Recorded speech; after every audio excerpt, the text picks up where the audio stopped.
Throughout The Force Awakens, one of the biggest mysteries surrounding Rey was the identity of her parents. Fan theories were abundant on the internet and all manner of names were put forward, from Admiral Ackbar to Boss Nass to Watto The Junkyard Dealer. You know the list. As it turns out, surprisingly, none of those are the reality. Or at least that's what viewers are led to believe. During their confrontation on Snoke's ship in The Last Jedi, Kylo tells Rey that she already knows who her parents were. "They're nobody," he says to her. Kylo adds that they probably sold her off for drinking money and are now buried in a pauper's grave. What a great guy. Whilst this might be disappointing for some fans, it makes Rey a more mysterious and interesting character. It also gives her a connection to Darth Vader that Kylo will never have. Anakin Skywalker, like Rey, came from nothing. He was a nobody who was strong with the Force and ended up changing the galaxy. Of course it was for the worse. Rey, on the other hand, can save it. We see this motif repeat in the film,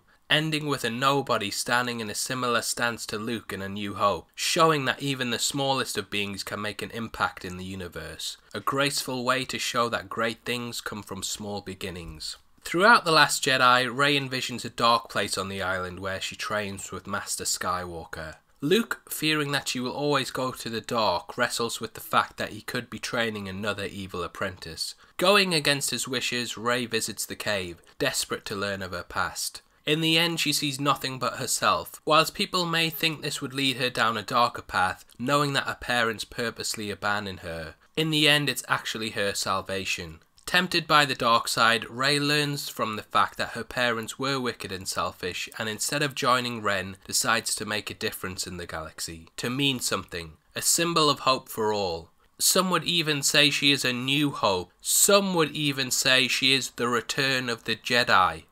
Some would even say she is Attack of the Clones. That one doesn't really work, I know. Fueled by the fact that they abandoned her, she had to travel to the dark side to learn the truth, and takes this knowledge to realise that it is not a path she wants to travel down. The hate that flows within her for her parents in fact causes her to rebel against their personalities and become a force for good. I got like rebel and force in that sentence, so well done me. Similar to this, Kylo Ren feels rejected by his parents.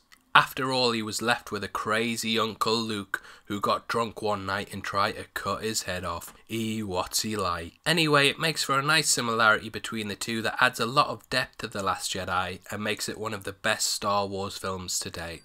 So, what did you think of The Last Jedi? Have you seen it? Make sure you let me know. Do you still believe it was Boss Nass like I do? Thanks for checking out my video. Please subscribe my channel as I do videos like this every week, and I hope to add some insight to things that you love and care about. Hope to see you on the next one. Take care. Peace.